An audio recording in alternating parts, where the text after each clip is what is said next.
Once upon a time, in the small fishing village of Akwa Ibom, Nigeria, there lived a young fisherman named Ekang.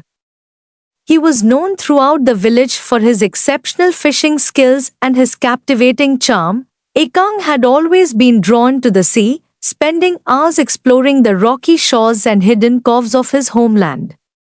His parents, worried for his safety, would often scold him, but Ekang couldn't resist the allure of the ocean. Years later, as a skilled fisherman, Ekang knew the waters like the back of his hand.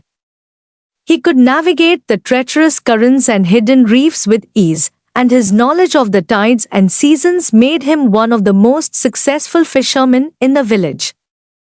On this particular day, Ekang had set out early, eager to catch the morning's bounty. The sun was just starting to rise, casting a golden glow over the water as he paddled his canoe further out to sea. The air was crisp and clean, filled with the sweet scent of salt water and the cries of seagulls overhead. As he rounded a bend in the coastline, Ekang spotted something unusual, a hidden cove, tucked away between two large rocks.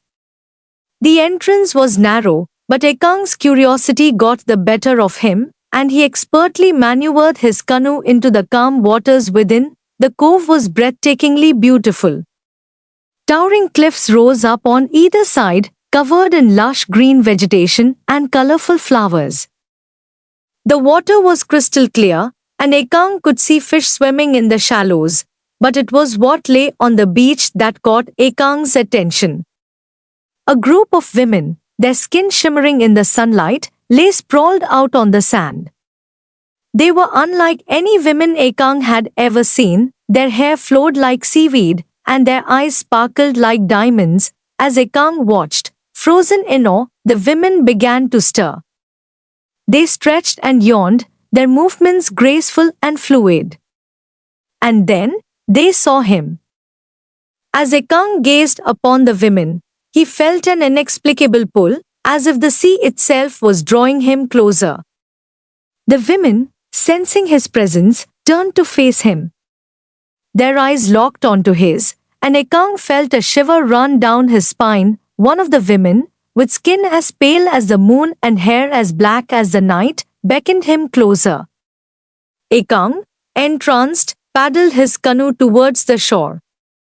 As he stepped onto the sand, the woman approached him, her hips swaying like the waves. "Welcome, Ekang," she whispered, her voice like the gentle lapping of the tide.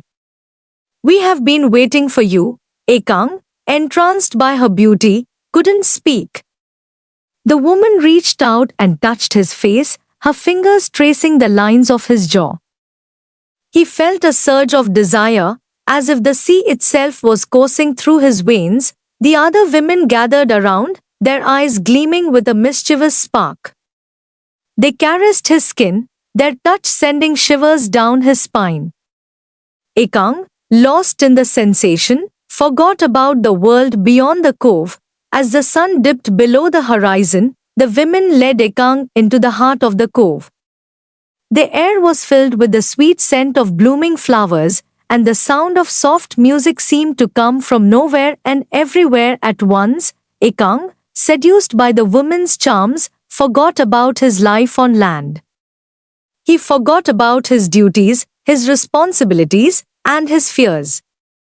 All that mattered was the sensation of their skin against his, the taste of their lips, and the sound of their whispers in his ear. As the night wore on, Ekang became one with the sea, his soul merging with the waves. He knew in that moment that he would never be the same again, that the seduction of the mermaids had changed him forever. As the days passed, Ekang found himself returning to the cove again and again, drawn by the irresistible allure of the mermaids. They would take him to the depths of the ocean, showing him wonders he never knew existed. He saw gardens filled with glowing jellyfish, and cities made of coral and shells. The mermaids introduced him to their queen, a majestic creature with a voice like thunder and hair like the seaweed. She welcomed Ekang warmly, and he knew he had found a new home. But as he explored the underwater kingdom, Ekang began to realize the weight of his responsibilities.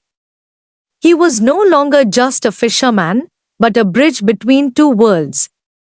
The mermaids looked up to him, and he knew he had to protect them from the dangers of the land. As he navigated the complexities of his new role, Ekang found himself falling deeper in love with the mermaids. He knew it was impossible, that he couldn't stay underwater forever. But he couldn't resist the call of the sea and the seductive charms of the mermaids. As Ekang spent more time in the underwater kingdom, he began to notice a change within himself. His lungs no longer burned from holding his breath, and his eyes adjusted easily to the dim light of the ocean depths.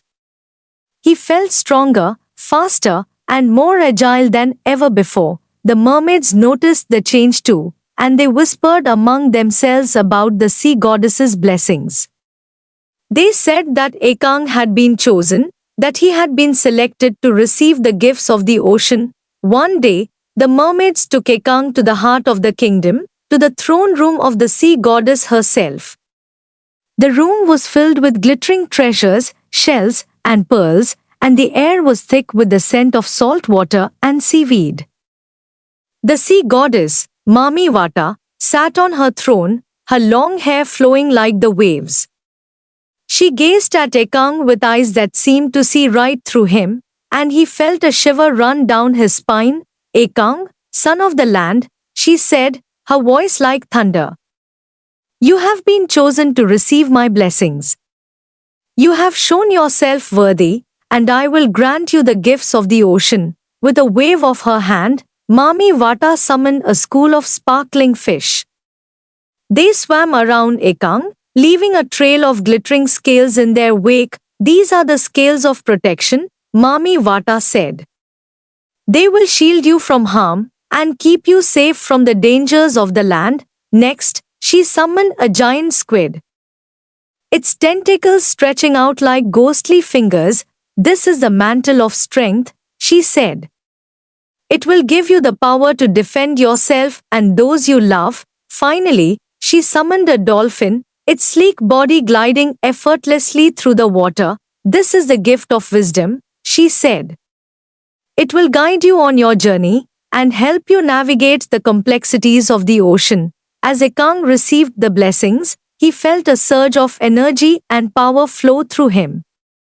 He knew that he had been changed forever, that he had become something more than just a fisherman. Ekang returned to his village a changed man. The sea goddess's blessings had given him incredible powers, but they had also brought him a new set of problems. As he walked through the village, he could feel the weight of the mermaids' gazes upon him. They had fallen deeply in love with him, and they expected him to choose one of them to be his queen, but Ekang was torn. He loved all of the mermaids, each for their unique qualities and charms. He couldn't bear the thought of hurting any of them, but he knew he couldn't be with all of them either. As he struggled with his dilemma, the villagers began to notice a change in him. He was distant and preoccupied, and his fishing trips became less frequent.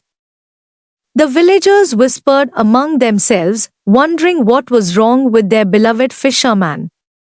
Some said he was cursed, while others said he was blessed.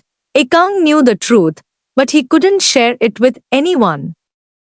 He was trapped between two worlds, and he didn't know how to escape. Or one day, the mermaids came to him, their faces filled with concern. Ekang, our love, they said. Why do you withdraw from us? Why do you no longer join us in the ocean? Ekang sighed, feeling the weight of their words. I am torn, he said. I love all of you, but I cannot be with all of you. I am but one man. The mermaids looked at each other, their eyes filled with sadness. They knew that Ekang spoke the truth. But they couldn't help feeling hurt and rejected. We will give you time, they said. But know this, Ekang. We will not wait forever. And with that, they disappeared into the ocean, leaving Ekang to his dilemma. As the days turned into weeks, Ekang became increasingly withdrawn. He stopped going to the ocean, afraid of facing the mermaids and their expectations.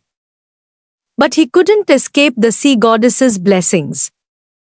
He could feel the power of the ocean coursing through his veins, calling him back to the mermaids and their world. Ekang knew he had to make a choice, but he didn't know what to choose. He was trapped in a dilemma, and he didn't know how to escape. As Ekang's withdrawal from the ocean continued, the villagers began to suspect that something was amiss. They would see him wandering the shores, his eyes fixed on the horizon, his mind lost in thought. At first, they thought he was simply mourning the loss of his fishing trips, but as the days turned into weeks, they started to whisper among themselves. Ekang is cursed, some said. He has made a pact with the sea goddess. And now he is paying the price. Others said, he has been bewitched by the mermaids. They have cast a spell on him, and now he is under their control. The villagers' suspicion grew, fueled by Ekang's strange behavior and his increasing isolation. They would see him talking to himself, his voice barely above a whisper, and they would wonder who he was speaking to. Some brave souls approached him, asking him what was wrong, but Ekang just shook his head and walked away. The villagers' fear turned to anger, and soon they were demanding answers. They gathered at the village square, their voices raised in protest. Ekang, what have you done? They cried. What have you brought upon us? Ekang, realizing he had to confront the villagers, stepped forward. I have done nothing wrong, he said. I have simply been given a gift from the sea goddess herself. But the villagers were unconvinced. They saw the changes in him, the way he seemed to glow with an otherworldly energy, and they knew that something was amiss. We don't want your gifts, they shouted. We want you to be one of us again.